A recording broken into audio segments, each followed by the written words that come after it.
நாம் ஓட்டு போட்டு தேர்ந்தெடுத்த நம்மளுடைய எம்பி நம்மளுக்கு என்ன செஞ்சுருக்காங்க அப்படின்னு தெரிஞ்சுக்க வேண்டியது மக்களுடைய வாக்காளருடைய உரிமை. அந்த வகையில் மதுரை நாடாளுமன்ற தொகுதியினுடைய உறுப்பினர் திரு சு வெங்கடேசனிடம் பேசவிருக்கிறோம். சார் வணக்கம். நீங்கள் மதுரைக்கானவர்கள் நாங்கள், மக்களுக்கானவர்கள் நாங்கள் அப்படின்னு சொல்லி 5 வருஷம் கிட்டத்தட்ட என்னெல்லாம் உங்களால் மதுரைக்கும் மக்களுக்கும் செய்ய முடிஞ்சிருக்கு? அது போன தேர்தலில் நாங்கள் கொடுத்த வாக்குறுதிகள், அந்த வாக்குறுதிகளில் ஏறக்குறைய 80% மேலே நாங்கள் நிறைவேற்றியிருக்கிறோம். இந்த 5 ஆண்டுகளில் நாங்கள் பெற்ற வெற்றிகள் அப்படின்றத இப்போ தொகுத்துக்கிருக்கிறோம். அநேகமாக 100க்கும் மேற்பட்ட வெற்றிகள் கிடச்சிருக்கு. அதை ஒரு புத்தகமாக வெகு விரைவில் வர இருக்கு. வேறு இது ஒரு இந்தியாவினுடைய ஒரு மாடலாகவே நாங்கள் அதை முன்வைக்க இருக்கிறோம்.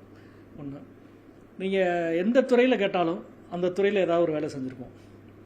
எந்த துறையை கேட்டாலுமே அந்த துறை சார்ந்த ஒரு நடவடிக்கையாவது இருந்திருக்கும். செஞ்ச வேலைகள் நிறைய இருக்குது. யூனிக்காக செஞ்சது என்ன, முன்மாதிரியாக செஞ்சது என்ன, அல்லது முதலாவது செஞ்சது என்ன அப்படின்னா அந்த பட்டியலே பெரும் பட்டியல் இருக்குது. குறிப்பாக நான் சொல்கிறதா இருந்தால், இப்போ மாற்றுத்திறனாளிகள் முகாம், இந்தியாவிலே மாற்றுத்திறனாளிகள் முகாமை நடத்தி அதிக எண்ணிக்கையில் பலனடைய செய்தவர்கள் பிரதமர் மோடி அவர்களுடைய தொகுதி வாரணாசியில் அந்த மாற்றுத்திறனாளிகள் முகாம் நடந்தது. அது 20,200 பேர் பங்கெடுத்ததாக சொன்னாங்க. அதே எண்ணிக்கையை நாம் கொண்டு வரணும்னு சொல்லி ஏறக்குறைய 2 ஆண்டுகள் அதுக்காக திட்டமிட்டு 3 முறை தள்ளி போய் நடத்தி முடித்தோம். 19,800 பேர் பலனடைஞ்சிருக்கிறாங்க. இந்தியாவிலே செகண்ட் நாம தான், சவுத் இந்தியாவிலே ஃபஸ்ட்டு நாம தான். வேறு எந்த ஸ்டேட்டும் இதுக்கு பக்கத்துலேயும் நம்ம வர முடியாது, எந்த மாவட்டமும் இது பக்கத்தில் வர முடியாது. இதுக்கு அடுத்து இப்போ நம்ம 19,800 இருக்குல்ல, இதுக்கு அடுத்து அதிக மாற்றுத்திறனாளிகள் பலனடைஞ்ச மாவட்டம் எது அப்படின்னா அநேகமாக விழுப்புரத்தை சொல்கிறாங்க. 6,800 பேர் நம்ம சொல்கிறாங்க. அப்போ நாம் ஒரு இந்திய அளவில் ஒரு மைல்கல் உருவாக்கியிருக்கோம். அதே போல் வங்கி கல்வி கடன் ஒரு பெரிய மூமெண்ட்டாக எடுத்து பண்ணோம். இந்த ஆண்டு 4வது ஆண்டு, இப்போ அடுத்த வாரம் ப்ரெஸ் மீட் வச்சு அறிவிக்க போகிறோம். 4வது ஆண்டும் 100 கோடியை தாண்டிட்டோம். இந்த 5 ஆண்டுகளில் ஏறக்குறைய 450 கோடி கல்வி கடன் பெற்று தந்திருக்கிறோம். இந்திய அளவில் ஒரு ரெக்கார்ட் பிரேக், ஹாட்ரிக் அடித்து இப்போ 4வது ஆண்டு இது பண்ணியிருக்கோம். அதே போல் சாலையோர வியாபாரிகளுக்கான கடன் மதுரை மாநகராட்சியில் இப்போ 10,800 பேருக்கு கொடுத்தாச்சு. 20,000 பேர் சாலையோர வியாபாரின்னா 50% அப்படின்றத டார்கெட்டை நாம் தான் அச்சீவ் பண்ணியிருக்கிறோம். இப்படி வரிசையாக ஒவ்வொரு துறை சார்ந்தும் என்னால் சொல்லிகிட்டே போக முடியும். அதே போல் புதுமையான பல திட்டங்கள், உதாரணமாக நீங்கள் பார்த்துருப்பீங்க, போட்டித் தேர்வு படிக்கிற மாணவர்களுக்கு அவங்க சாதாரண பூங்காக்களில் படிக்கிறாங்க. படிக்கிறதுக்கான இடம் வசதி இது சார்ந்த விஷயங்கள்.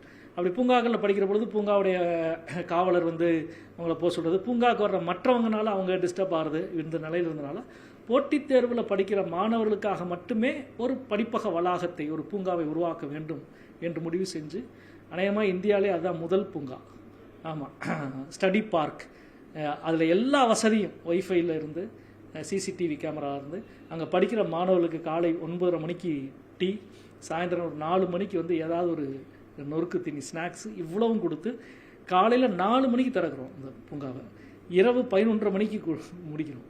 ஒருவேளை முக்கியமான தேர்வுகள் காலத்தில் அந்த 11:30 12:30 1 மணி ஆகுது.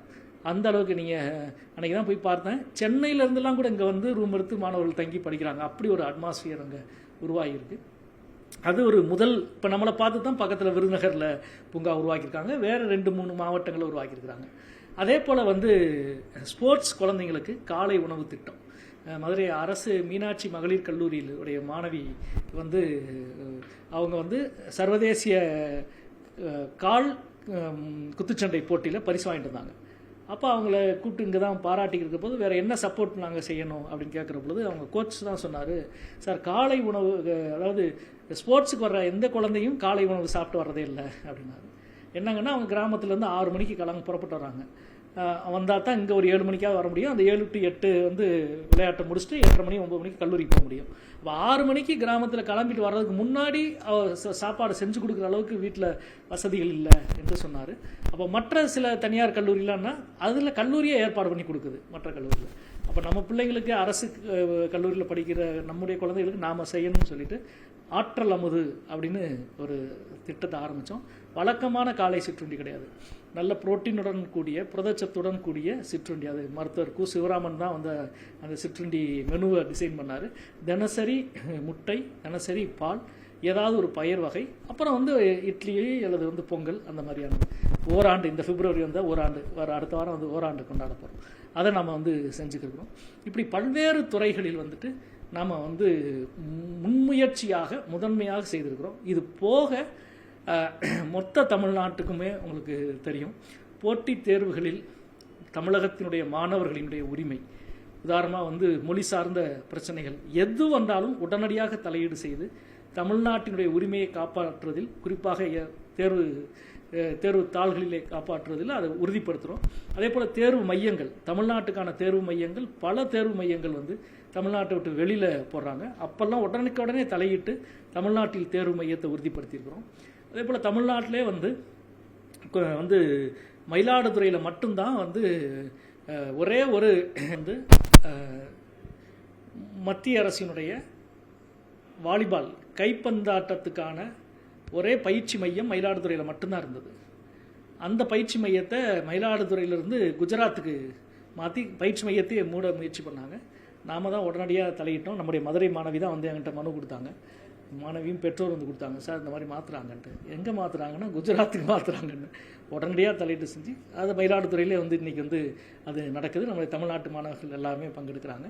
அதே போல் எத்தனையோ தேர்வு மையங்கள் உங்களுக்கு தெரியும். மதுரையினுடைய மேலூர் சேர்ந்த மாணவர் ஒருவருக்கு வந்து லட்சத்தீவில் வந்து தேர்வு மையம் போட்டாங்க. 7 மணி நேரத்தில் அதை மாற்றி கொண்டு வந்து இங்கே சேர்த்தோம். இப்படி இளைஞர்களுக்கானது, மாணவர்களுக்கானது, கல்வி சார்ந்தது. அதே போல் இன்றைக்கி வந்து தமிழ்நாட்டில் வந்து தபால் துறையில் படிவங்கள் அனைத்திலும் தமிழ் இருக்குது அப்படின்னு சொன்னால் அதுக்கு நாம் நடத்தின போராட்டம் தான் காரணம். முதல்ல தமிழ் கொஞ்சம் சில படிவங்களில் தமிழ் இருந்துச்சு, அப்புறம் எடுத்துட்டு ஆங்கிலம், ஹிந்தி மட்டும் வச்சாங்க. உடனடியாக பிரச்சனையை கிளப்பி நேரடியாக தலைமை தபால் அலுவலகத்திலே உட்கார்ந்து இது வந்து முழுக்க சட்டவிரோதம், தமிழ்நாட்டினுடைய உரிமையில் தலையிடுகிற பிரச்சனைன்னு சொல்லி பெரிய அளவுக்கு பிரச்சனை பண்ணனால எழுத்துப்பூர்வமாகவே கையில் கொடுத்தாங்க. இந்திய வரலாற்றில் விடுதலைக்கு பிறகு முதல் முறையாக தபால் துறையில் இருக்கிற அனைத்து படிவமும் தமிழில் இருக்குது. ஆமாம், இதுக்கு முன்னாடி வந்து முக்கியமான பாப்புலர் ஃபார்ம், இப்போ மணி ஆர்டர் அது ஒரு பாப்புலர் ஃபார்ம், அல்லது வந்து இந்த மாதிரியான பாப்புலர் ஃபார்ம் தான் தமிழில் இருக்குது. மற்ற ஃபார்ம்லாம் இருக்காது, யூசேஜ் ரொம்ப குறைவு. அது எல்லாத்தையும் தமிழில் கொண்டு வந்துட்டோம். அதே போல் வந்து தபால் ஊழியருக்கான தேர்வுலையும் தமிழ் கொண்டு வந்திருக்கிறோம். இப்படி மாநில அளவிலான முக்கியமான விஷயங்கள், மொழி சார்ந்த முக்கியமான விஷயங்கள் எல்லாம் தலையிட்டு வெற்றி பெற்றிருக்கிறோம். 100க்கும் மேற்பட்ட வெற்றிகள் இந்த 5 ஆண்டுகளில் பெற்றிருக்கிறோம். நீங்கள் சொன்ன மாதிரியே நிறைய மாநில அளவிலையும் இந்திய அளவிலையும் நிறைய விஷயங்களுக்கு குரல் கொடுத்துருக்குறீங்க. இதில் உங்களுக்கு குறிப்பாக ஒரு தொகுதி உறுப்பினராக இதெல்லாம் எனக்கு செய்யணுங்கிற கனவுகள் இருந்துச்சு, செய்ய முடியாமல் நிலை இருக்குது அப்படின்ற திட்டங்கள் ஏதாவது இருக்குங்களா? எய்ம்ஸே சொல்லலாம். எய்ம்ஸ்க்கு வந்து நாங்கள் நடத்தின போராட்டம் வந்து கொஞ்சம் நஞ்சம் இல்லை. நாடாளுமன்றத்தில் அதாவது நேரடியாக அமைச்சரை சந்தித்து அல்லது அவையில் பேசி அல்லது எழுத்துப்பூர்வமாக கேள்வி எழுப்பி அல்லது 377 போன்ற அவசர முக்கியத்துவம் வாய்ந்த பிரச்சனைகளில் வந்து ஸ்டேட்மெண்ட் கேட்டு என்று 17 முறை மதுரை எய்ம்ஸுக்காக தலையீடு பண்ணியிருக்கோம். பார்லிமெண்ட்டில் மட்டும் சொல்கிறேன் நான். அது போக போராட்டங்கள் நடத்துனது, பண்ணது, செஞ்சது எல்லாமே இவ்வளோ பெரிய இந்த 5 வருஷம் அதிகமாக நம்ம கிராமத்தில் மூச்சு உடைச்சது இருக்குல்ல, அதிகமாக மூச்சு உடைச்சது வந்து மதுரை எய்ம்ஸ்க்காக எப்படியாவது கொண்டு வந்துடணும் அப்படின்னு சொல்லிட்டு. அதில் வந்து முழு தோல்வின்னு நான் சொல்ல மாட்டேன். ஏன்னா அவங்க வந்து அவங்களுடைய நோக்கம் வேறையாக இருந்தது. அந்த நோக்கத்தை முறியடிக்கணுன்றதான் எங்களுடைய திட்டமாக இருந்தது. முதல்ல வந்து எய்ம்ஸ் பிரச்சனை நான் கலப்புற பொழுது, ஏன் இன்னும் ஸ்டார்ட் பண்ணாமல் இருக்கீங்கன்ற பொழுது, நிலத்தை எங்ககிட்ட ஒப்படைக்கலை அப்படின்னு அங்கே ஒன்றிய அரசினுடைய சுகாதாரத்துறை சொல்லுச்சு. இதே இடத்துல தான் ப்ரெஸ் மீட் வச்சு அன்றைக்கி எடப்பாடியாருடைய அரசு நடந்துச்சு. உடனடியாக நிலத்தை ஒப்படைக்கிற வேலையை நீங்கள் செய்யணும் அப்படின்னு நாம தான் அந்த பிரச்சனையை முதல்ல நான் தான் கலப்பினேன். எழுத்துப்பூர்வமாக அன்றைய முதலமைச்சர் எடப்பாடி அவர்களுக்கு கடிதம் எழுதுனா, வருவாய்த்துறை அமைச்சர் உடனடியாக உங்கள் தொகுதியில் இருக்கிற நிலத்தை நீங்கள் வந்து வகை மாற்றம் செய்யுங்கன்னு சொன்னோம். அப்புறம் ஒரு 6 மாதத்தில் தான் வகை மாற்றம் செஞ்சாங்க. அது எங்களுக்கு கிடைச்ச முதல் வெற்றி எய்ம்ஸை பொறுத்தவரை. 2வது வெற்றி, நான் தான் முதல்ல பிரச்சனையை கலப்பினேன். நீ எய்ம்ஸ் கட்டடத்தை கட்டுறதான் லேட் ஆகுது, அறிவிச்ச எய்ம்ஸ் கல்லூரியை நீங்கள் மெடிக்கல் கல்லூரியை ஏன் துவக்க மறுக்கிறீங்க? அப்படின்ற பொழுது கட்டடம் இல்லாமல் நீங்கள் எப்படி துவைப்பீங்க அப்படின்னு கேட்டாங்க. அதாவது 3 இடத்துல நீ வந்து கட்டடம் இல்லாமல் நீங்கள் துவக்கி அங்கே இருக்கிற மாநில அரசினுடைய மருத்துவக் கல்லூரியோட இணைச்சு நீங்கள் நடத்திக்கிட்டு இருக்கிறீங்க என்ற உதாரணத்தை போட்டு நீங்கள் உடனடியாக மருத்துவக் கல்லூரியை துவக்குங்கன்னு தொடர்ந்து 2 வருஷம் சண்டை போட்டு உடனடியாக மருத்துவக் கல்லூரியை துவக்க வச்சோம். இது ரெண்டும் மதுரை எய்ம்ஸ் சார்ந்து எங்களால் உருவான வெற்றி. 3வது ஒட்டுமொத்தமாக மதுரை எய்ம்ஸுடைய வேலைகள் அது அரசு வந்து மாற்றாந்தாய் மனப்பான்மையோட தான் நடக்குது. ஆனாலும் விடாமல் கேட்டு, இப்போ நீங்கள் மதுரை எய்ம்ஸ் அலுவலகத்துக்குள்ளே போனீங்கனாலேயும் சார் ஒவ்வொரு செஷனும் உங்கள் கொஸ்டின் என்ன வரும், உங்கள் கொஸ்டினுக்கு ரிப்ளை பண்ணுறது தான் நாங்கள் தயார் பண்ணுறது மட்டும்தான் எங்களுக்கு வேலையாகவே இருக்குது அப்படின்றாங்க. விடாமல் கொண்டு வந்துருக்குறோம். இப்போ மார்ச்லையாவது அதுக்கான டெண்டர் முடிஞ்சு வேலையில் ஆரம்பிக்கும்னு நினைக்கிறோம். இந்நேரம் வந்து மதுரை எய்ம்ஸ் கட்டடமாவது கட்டி முடிக்கப்பட்டிருக்கணும். அந்த கம்பீரம் வந்து மக்களினுடைய கண்களில் தெரிஞ்சிருந்துருக்கணும். இந்நேரம் அது ஒரு தோல்வி தான், ஒரு வழி தான். அதே போல் இன்னொரு பெரிய முக்கியமான விஷயம், அது தோல்வின்னு நான் சொல்ல மாட்டேன், வெற்றி தான். ஆனால் அது இன்னும் நிறைவேறிய வெற்றி. அதுதான் வந்து நெய்ப்பர், தேசிய மருந்தியல் கல்வி மற்றும் ஆராய்ச்சி கழகம், NIT IIT போல் வந்து NIP நெய்ப்பர். மதுரைக்கு ஒரு மத்திய அரசினுடைய கல்வி நிறுவனம் கூட கிடையாது. NITயோ IITயோ எதுவுமே கிடையாது. ஸோ ஒரு கல்வி நிறுவனமாவது கொண்டு வரணும் அப்படின்றதான் ஒரு தொடர்ச்சியாக, அதுதான் என்னுடைய முக்கியமான, அதாவது முதல் பணின்னா அதுதான் நான் நினைக்கிறேன். ஒரு கல்வி நிறுவனம், தேசிய அளவிலான ஒரு கல்வி நிறுவனம் வந்தால் அதனுடைய சூழலே மாறும். ஒரு 500 ஏக்கரில் அவ்வளோ பெரிய ஒரு இன்வெஸ்ட்மெண்ட்டு, இந்தியா முழுக்க இருக்கிற இளைஞர்கள் வந்து படிப்பாங்க. அதனுடைய தன்மை அதை ஒட்டி இங்கே உருவாகிற பக்க சார்பான விஷயம். எனவே நெய்ப்பரை கொண்டு வரக்கு அவ்வளோ முயற்சி. நான் முதல்ல ஏதாவது ஒரு கல்வி நிறுவனம் வரணும்னு யோசித்தோம். அப்படி யோசித்து தேடிக்கு இருக்கிற பொழுது தான் நாங்கள் கண்டுபிடிச்சது, நெய்ப்பர் என்ற ஒரு நிறுவனத்துக்கு ஏற்கனவே இங்கே வந்து விவாதிக்கப்பட்டு ஒரு அடித்தளமான சில விஷயங்கள் நடந்திருக்கு அப்படின்றத நாங்கள் தான் அந்த ஃபைலை தட்டி கண்டுபிடிச்சு முதல்ல போய் ஒன்றிய அரசினுடைய ரசாயனத்துறை அமைச்சர், பெட்ரோலியம் மற்றும் ரசாயனத்துறை அமைச்சர்கிட்ட மதுரை நெய்ப்பரை போய் பேசுகிறேன். அவங்க யாருக்குமே உண்மையிலே அது தெரியல. அப்படியா அப்படின்னு தான் கேட்டாங்க. ஆமாம், மதுரை நெய்ப்பர் அந்த அக்கௌண்ட்டில் 5 கோடி ரூபா இருக்குது அப்படின்றது உட்பட அவருக்கு எடுத்து சொல்லி, தயவு செய்து மதுரை நெய்ப்பரை எங்களுக்கு உடனே எக்ஸிக்யூட் பண்ணுங்கன்னு இந்த 2 ஆண்டுகள் விடாமல் பல முறை நாடாளுமன்றத்தில் கேட்டு சண்டை போட்டு பிரச்சனையை எழுப்பியிருக்கிறோம். அதனுடைய விளைவு வந்து ஒரு முக்கியமான வாக்குறுதியை இப்போ அவையிலே அரசு கொடுத்துருக்கு, எனக்கு கொடுத்துருக்கு. என்னென்னா, இனி இந்தியாவில், ஏன்னா இப்போ வந்து ப்ராசஸில் இருக்கிற நெய்ப்பரை இன்னும் வந்து கட்டி முடிக்கப்படாமல் இருக்குது. பல நெய்ப்பர் அந்த மாதிரி இது இருக்குது. அது வந்து ஆடிட் கமிட்டி உட்பட அதில் வந்து கருத்து சொல்லியிருக்காங்க. எனவே இப்போதைக்கு வந்து நாங்கள் இந்த ப்ராசஸில் இருக்கிற நெய்ப்பரெல்லாம் முடிச்சுட்டு தான் புதிய நெய்ப்பருக்கு வரப்போகிறோம். புதிய நெய்ப்பர் வருகிற பொழுது முதல் முன்னுரிமை மதுரைக்கு என்ற அமைச்சர் வந்து அவையிலே வாக்குறுதி கொடுத்துருக்கிறாரு. அது மதுரையை பொறுத்தவரை மிக மிக முக்கியமான ஒரு வெற்றி. அடுத்து நெய்ப்பர் எத்தனை வருஷம் இந்தியாவில் அடுத்த நெய்ப்பர் வந்தாலும் அது மதுரைக்கு தான் என்பதை அதிகாரப்பூர்வமான ஒரு உறுதிமொழியை வாங்கியிருக்கிறோம் என்பது மிக முக்கியமானதுன்னு நான் நினைக்கிறேன்.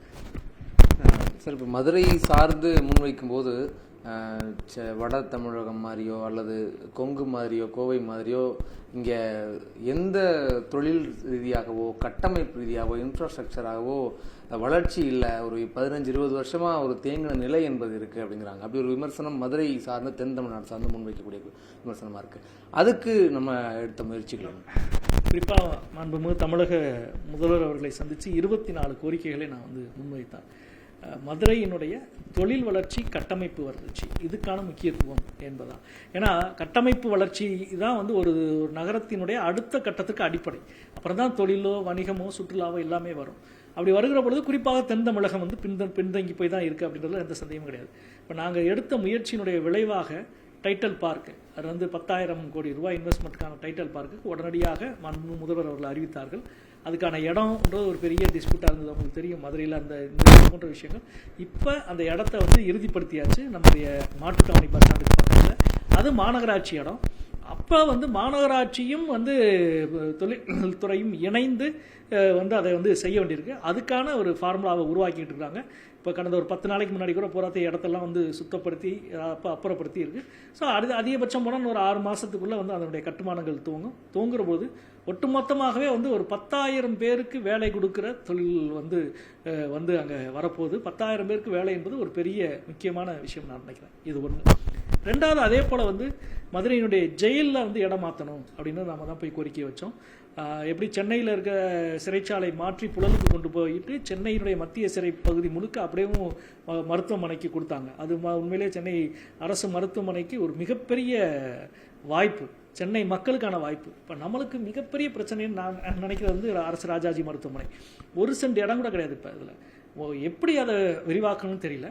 ஆனால் வந்து அதே நேரத்தில் இப்போ நம்மளுக்கு வந்து சிறைச்சாலை 37 ஏக்கர் நகரத்தினுடைய உள்ளங்கையில் இருக்கிற இடம். எனவே சிறைச்சாலையை வெளியில் கொண்டு போயிட்டோம்னா இந்த 37 ஏக்கரில் தொழில் சார்ந்த வளர்ச்சி, பொழுதுபோக்குக்கான வளர்ச்சி உள்ளிட்டவைகள் செய்யலாம் அப்படின்றத அதையும் முதல்வர்கள் ஏற்றுக்கொண்டு அதிகாரப்பூர்வமாக சட்டமன்றத்தில் அறிவித்தார். இப்போது மதுரை சிறைச்சாலையை மாற்றுவதற்கான இடமும் தேர்வு செய்யப்பட்டு விட்டது. நிதியை ஒதுக்கி கட்டிவிட்டால் அதிகபட்சம் 1 வருஷம் 2 வருஷத்தில் சிறைச்சாலை மாறுகிற போது மதுரையினுடைய உள்ளங்கையில் ஒரு மிகப்பெரிய வளர்ச்சிக்கான வாய்ப்பாக அது அமையும் என்பது மிக முக்கியமானது. அப்புறம் அவங்களுக்கு தெரியும் வந்து விமான நிலைய விரிவாக்கம். நீங்கள் கேட்ட மாதிரி ஒரு வெற்றியை உருவாக்க முடியாத சவால் வந்து அது. ஏன்னா ஒன்றிய அரசினுடைய தொடர்ச்சியான தமிழகம் சார்ந்த எந்த ஒரு திட்டத்துக்கும் வந்து நிதியை கொடுக்கவோ அதுக்கான உதவி செய்யவோ அவங்க வந்து தயாராக இல்லாத நிலைமை. இப்போ விமான நிலையத்துக்கு போட்ட வந்து சண்டை கொஞ்சம் நஞ்சம் கிடையாது. நேரடியாகவே வந்து ட்விட்டரில் வந்து விமானத்துறை அமைச்சரும் நானுமே வந்து அவ்வளோ தூரம் வந்து இது பண்ணிட்டோம். ஆனாலும் பாருங்கள், போன ஏப்ரலில் இருந்து 24/7 வந்து மத்திய தொழில் பாதுகாப்பு படை தருகிறோம் என்று அதிகாரப்பூர்வமாக அறிவிச்சாங்க. இப்போ வரைக்கும் அமுல்படுத்தலை. அதாவது அறிவிக்க வைக்கிறதுக்கு 2 வருஷம் போராடணும், அறிவித்த பிறகு நிறைவேற்ற வைக்கிறதுக்கும் போராட வேண்டியிருக்கு. இத்தனைக்கும் வந்து திரு அமைச்சர் வி.கே. சிங் வந்து 30 தடவை வந்திருக்காருன்றாங்க இந்த 2 வருஷத்தில். ஆனாலும் ஒரு அந்த துறை சார்ந்த அமைச்சராக இருந்தாலும் கூட, இணையமைச்சராக இருந்தாலும் கூட தொடர்ந்து வந்து அதை புறக்கணிக்கிறாங்க. இப்போ நிலம் கையகப்படுத்துகிற பணி 100% முடிஞ்சிருச்சு. விரிவாக்கத்தில் ஓடுபாதை விரிவாக்க பணி வருகிற பொழுது அடுத்த கட்ட வளர்ச்சிக்கு நமக்கு வந்து உதவி செய்யும். நிச்சயமாக மாநில அரசினுடைய பல திட்டங்கள், மத்திய அரசினுடைய பல திட்டங்கள் இணைந்து கொண்டு வரணும். வெறுமனே வந்து இப்போ நான் சொன்னதில் வளர்ச்சி திட்டங்களில் இதெல்லாம் இப்போ நெய்ப்பருக்கு இப்படி ஒரு வாக்குறுதி வாங்கியிருக்கிறோம். எய்ம்ஸ் வந்து இந்த அளவுக்கு போயிருக்கு. அதே நேரத்தில் வந்து இப்போ மதுரையினுடைய ரயில் நிலையம் வந்து அமிர்த் கால சிறப்பு தீமில் 340 கோடி ரூபாயில் வந்து இப்போ உருவாக்கியிருக்கிறோம். இதே போல் ரொம்ப ரொம்ப முக்கியமானது வந்து 3வது கேந்திர வித்யாலயா பள்ளியை வந்து இப்போ நம்ம கொண்டு வந்திருக்கிறோம். அது வந்து மிகப்பெரிய வெற்றி. பக்கத்து மாவட்டங்கள் எதுலேயுமே வந்து அது வந்து கிடையாது. இன்னும் சொல்லப்போனால் பள்ளியை கொண்டு வந்தது மட்டும் இல்லை, 26 கோடி ரூபாய்க்கு கட்டடத்தை கட்டுவதற்கு அனுமதி வாங்கி இப்போ வேலைகள் நடந்துகிட்டு இருக்கு. ஒதுக்கீடு செஞ்சு முதல் தகவலையாக 6 கோடி ரூபா ஒதுக்கீடு செய்து இப்போ வேலைகள் நடந்துகிட்டு இருக்கு. இன்னும் சொல்லப்போனால் நீங்கள் வந்து பாம்பன்லாம் 10 வருஷமாக வந்து சொந்த கட்டடம் இல்லாமல் வாடகை கட்டல் தான் இருக்கிறாங்க. 3வது கட்டடத்தை வாங்கியிருக்கிறோம். அதே போல் ரொம்ப முக்கியமாக வந்து மதுரையிலிருந்து திருச்சி போகிற வரைக்குமான 4வே, அது 15 வருஷத்துக்கு முன்னாடி போட்டது. அதிக விபத்துகள் நடக்கிற பகுதியாக மேலூர் பகுதி இருந்தது. ஒரு மாதத்துக்கு நாங்கள் புள்ளிவரம் எடுத்தபொழுது 32 விபத்து நடக்குது, 16 மரணம் நடந்தது. எனவே 5 இடம் வந்து பிளாக் ஸ்பாட், 3 இடம் பிளாக் ஸ்பாட்டு, 2 இடத்துல வந்து சர்வீஸ் ரோடு வேணும். 5 இடம் ஏறக்குறைய ஒன்றிய தேசிய நெடுஞ்சாலையினுடைய அமைச்சர் திரு நிதின் கட்கரியிடம் அதிகமாக போய் ப்ராஜெக்ட் வாங்கின எம்பிகளில் ஒருவராக நான் இருப்பேன். ஏறக்குறைய 110 கோடிக்கு வாங்கியிருக்கோம். வாங்கி 5 இடங்களில் 3 இடங்களில் மேம்பாலம், 3 இடங்களில் வந்து சுரங்கப்பாதை, 2 இடங்களில் வந்து சர்வீஸ் ரோடு, அது பணிகள் எல்லாமே இப்போ முடிஞ்சிருக்கு. அதே போல் அதோடைய இணைப்போடு பார்க்குற பொழுது மேலூரில் வந்து ஏன்னா இப்போ நம்ம வந்து திருச்சி தோரங்குறிச்சி வரைக்கும் ஆக்சிடென்ட் ஆனால் விபத்து பிரிவு என்பது அரசு ராஜாஜி மருத்துவமனைக்கு தான் வர வேண்டியிருக்கு. வருகிற பொழுதே இறக்குறதுக்கான வாய்ப்புகள் மிக அதிகமாக இருக்குது. ஏன்னா 1.5 மணி நேரம் கிராமங்கள். எனவே மேலூர் அரசு மருத்துவமனையில் தீவிர விபத்து சிகிச்சை பிரிவு உருவாக்கப்பட வேண்டும் என்று தொடர்ந்து வலியுறுத்தி பேசி இன்னைக்கு வந்து 100 படுக்கைகள் கொண்ட வந்து ஒரு பிரிவும் 4 அடுக்குகளில் தீவிர விபத்து சிகிச்சை பிரிவுமாக சேர்த்து சுமார் 40 கோடிக்கு இப்பொழுது வேலைகள் நடந்து கொண்டிருக்கிறது. அது உண்மையிலே அந்த பகுதி மக்களுக்கு மிகப்பெரிய ஒரு வரப்பிரசாதம் என்று தான் நான் நினைக்கின்றேன். மதுரையினுடைய மாணவர்களுக்கான கல்வி கடன், சாலையோர வியாபாரிகளுக்கான கடன், அது தவிர்த்து படிப்பகம், இப்படி பல்வேறு விஷயங்களை மாவட்டம் சார்ந்து தொகுதி சார்ந்து நிறைவேற்றியிருந்தாலும் மாநிலம் முழுமைக்குமான பல்வேறு மொழி, கல்வி, பல்வேறு உரிமைகள் சார்ந்த குரல்கள் கொடுக்கப்பட்டிருப்பதாக தெரிவித்திருக்கிறார். மிக முக்கியமாக தென் தமிழகம் பின்தங்கி இருப்பதற்கான முக்கிய காரணங்களில் ஒன்றான மதுரை விமான நிலையம் சர்வதேச தரத்திற்கு உயர்த்தப்பட வேண்டும் என்கிற கோரிக்கை சார்ந்து அந்த முயற்சிகளை எடுத்துக்கொண்டு வருவதாகவும் தெரிவிக்கிறார். எய்ம்ஸ் மற்றும் நெய்ஃபர் சார்ந்த நடவடிக்கைகளையும் மேற்கொண்டு வருவதான தகவல்களையும் தெரிவித்திருக்கிறார். நியூஸ் 18 செய்திக்காக ஹரியுடன் வெற்றி.